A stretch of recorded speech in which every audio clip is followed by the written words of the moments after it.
tagal mo nakahiga dyan. Naantay kitang tumayo. Hayop ka, tagal mo magsalita. Tangina mo.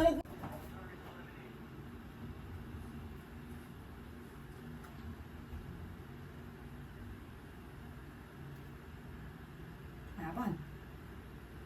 Ano naman yan? Uy.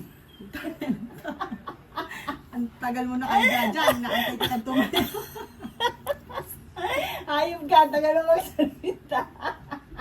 Tangina mo. Bigla ko kaya yung paghiga mo. Ano yun? Noong una, kinabahan ako. Sabi ko, ay, ano na naman to. Umayos ka. Tingnan, may mga gusto ko lang ano, para Anak. Silipin mo nga. Yan. Tatakloban natin itong maroon yan para hindi kita.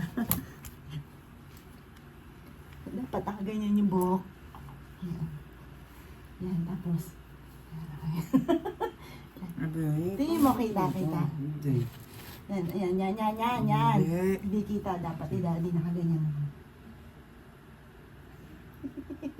Tingnan natin reaction ni Daddy. Oo, teka lang. Ganyan, ha? Kita ba? Pupunta ka doon. Para tumayo ka talaga. Di ba? Hindi. Doon. Magmumula si Daddy pag dumating. O yan na, kita? Hindi. Kita mo ko. Oh. Okay. Mamaya pagdating. Isi-set na natin.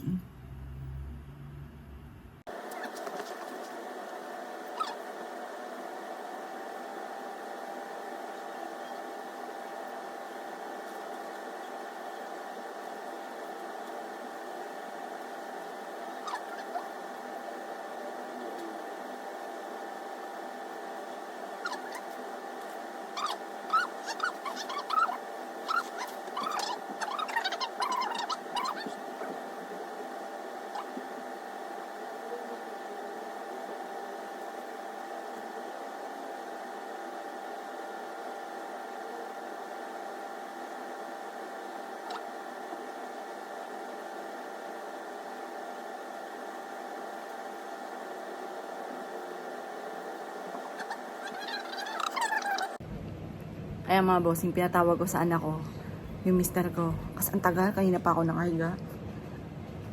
Napild yung prank ko mga bossing. Hindi po siya umakyat mga bossing. At tagal, nahihilo na ako sa paghiga po doon mga bossing.